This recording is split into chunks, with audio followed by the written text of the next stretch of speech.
Hi, this is संगलता। Welcome back to my channel. You're watching love for English. तो दोस्तों, ये first gender, second gender, third gender क्या होता है?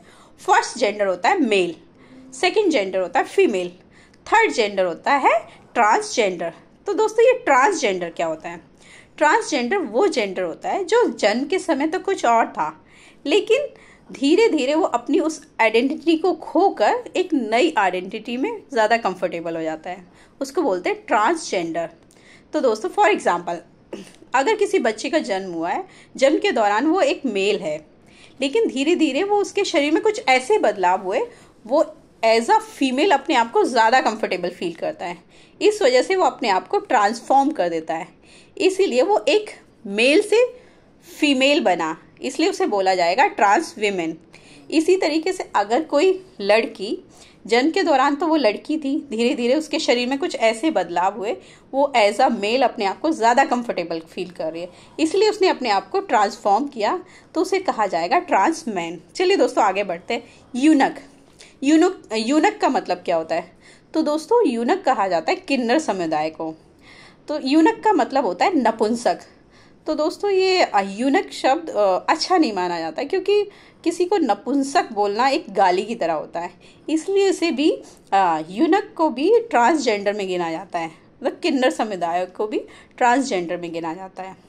चलिए दोस्तों, आगे बढ़ते हैं। लेस्बियन क्या होता है? तो दोस्तों, सेक्सुअली एक फीमेल फीमेल के साथ ज़्यादा कंफर्टेबल होती है, उनको बोलते हैं लेस्बियन। गे, जब एक मेल के साथ सेक्सुअली ज़्यादा कंफर्टेबल है, उसको बोलते हैं गे। तो दोस्तों, ये बायसेक्सुअल क्या होता है?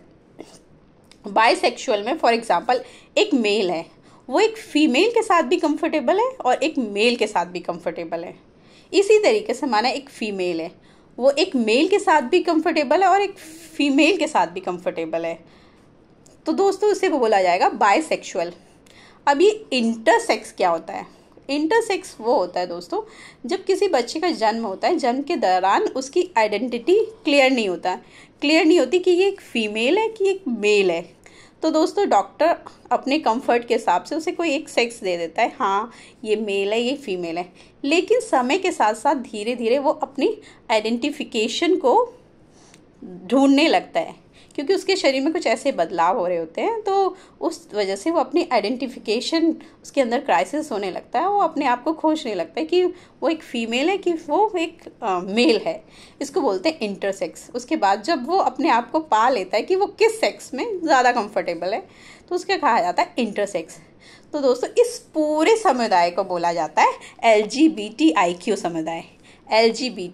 समुदाय। इसे QER समुदाय बोला जाता है, QUEER। Thanks for watching. Please like, share and subscribe.